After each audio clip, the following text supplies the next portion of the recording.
When the man inspected the damaged section of the spaceship, a bolt suddenly shot out into space. The damaged hull began to crack apart. The man was sucked out into the void by the powerful force. Then suddenly the man snapped back to reality. Everything that just happened was only his imagination. Because of humanity's relentless exploitation, Earth now faces constant extreme weather events. The planet is no longer suitable for human life. The space agency discovered a habitable planet near Saturn. They called it Titan. It has abundant resources. The captain, John and Nash. In 90 days they would reach Saturn. To conserve resources, only one person stays awake at a time. They rotate shifts every 3 months. When John was awakened from his sleep pod, he was still pretty out of it. Since the hibernation drugs were newly developed, they had lots of side effects, including dizziness, nausea, and mental fog. John slowly climbed out. He sat in a chair waiting for the symptoms to pass. Then the captain walked over. He ordered John to report to the cockpit immediately. Mission Control had sent them a video message. Since the ship was approaching Jupiter's orbit, they would soon be able to use gravitational slingshot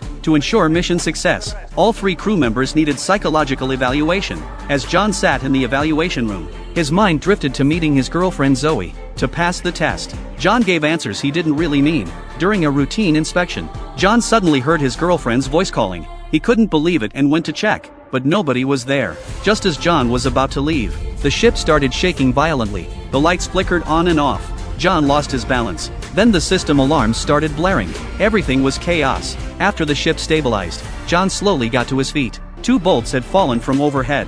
When John reached up to check the damage, a falling panel knocked him out cold. His crewmates woke John up. The 3 of them inspected the ship together. They found a dent in the hull. Something must have struck them. Luckily the systems were still intact. The captain decided to stick to the original plan. Nash worried about hidden damage. When they reached Jupiter's orbit for the gravity assist, the ship might catastrophically decompose, so Nash wanted to turn back to Earth. They argued and parted on bad terms. As they traveled farther from home, they stopped receiving messages from Mission Control. Nash grew anxious waiting. He kept trying to convince John to join his side. The surveillance cameras recorded everything. The captain called a meeting. He proposed resuming the rotation schedule. John and Nash were ordered back to hibernation. The captain would stay awake waiting for word from Mission Control. John decided to follow the captain's orders. Passing by the damaged section, he decided to take another look. As he touched the hull structure, he saw a bolt fly out into space. The damaged section split apart. The powerful suction pulled him into the void. When he finally came to his senses, he realized it was just another hallucination. John started having doubts. Fortunately, when the ship entered Jupiter's gravitational field, they made it through the most dangerous zone. They reached their planned trajectory. The 3 crew members started getting along better. They celebrated their success.